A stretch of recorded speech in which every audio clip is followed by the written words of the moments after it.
Today we're going to talk about setting a solitaire. For this example, I've chosen a 4mm bezel paired with a 5mm zirconia stone. I'll show you right away why the stone must be slightly larger than the inner diameter of the bezel. As you can see on the screen, the 4mm red stone is too small to be properly set. The prongs remain too far from the stone.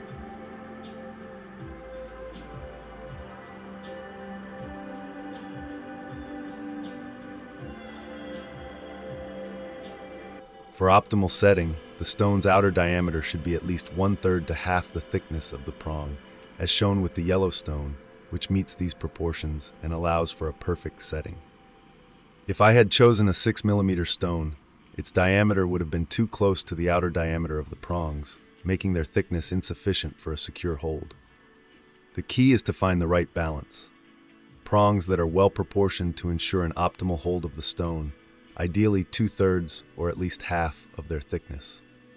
Additionally, other factors need to be considered, such as the hardness of the metal or other technical aspects that affect the strength of the setting. Of course, this is just a non-exhaustive explanation tailored to this specific example.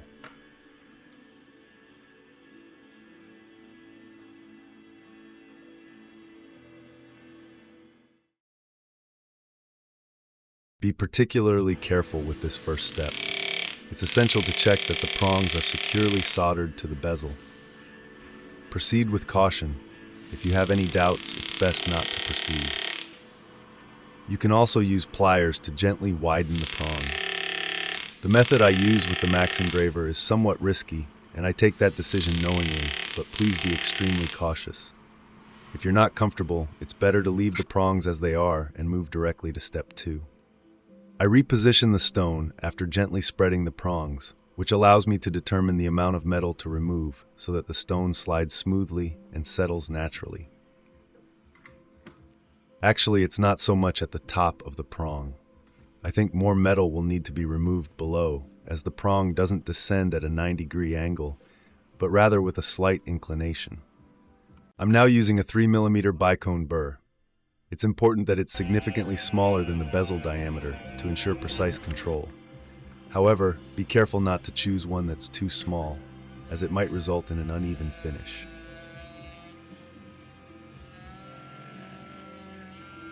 The mark left by the bicone burr should create a flat surface inside the prong. This slightly curved flat surface should allow the stone to fit perfectly, as you've understood.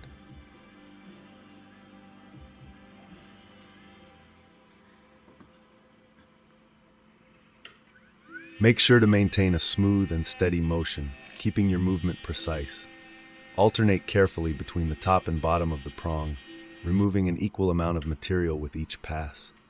If you have any doubts, try using a round burr. It could make the task much easier.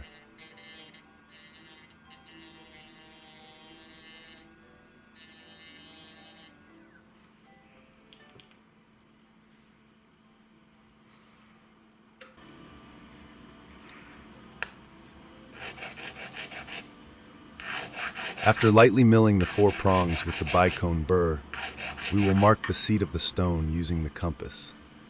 This is probably something I should have done from the beginning, but I forgot because it's an instinctive gesture for me. I make sure the prongs are level using my cabron, then I measure the distance with my compass based on the height of the stone. The rondis should be just above the band, slightly elevated compared to it. This is the reference point for setting the rondis of the stone. If you're working with a thick rondis, be sure to take into account the bottom of the rondis.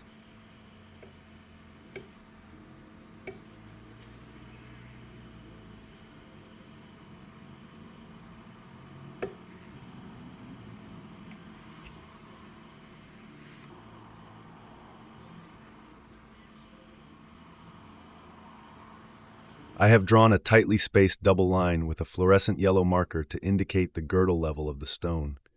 Just below, another line marks the top of the setting's bezel. The goal is for this double line to rest as precisely as possible on the top of the bezel, which represents the absolute limit to respect.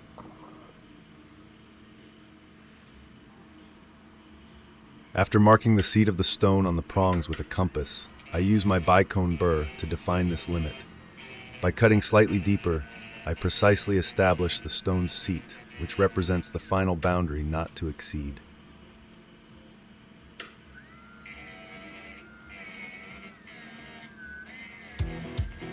Okay, thank you Douglas for these explanations. I'll take over from here, so thanks again. You can now see the line I traced with the compass, marking the seat of the stone. From this point on, I'm very careful not to cut below this limit with my biconic burr. This is crucial, going lower would cause fitting issues.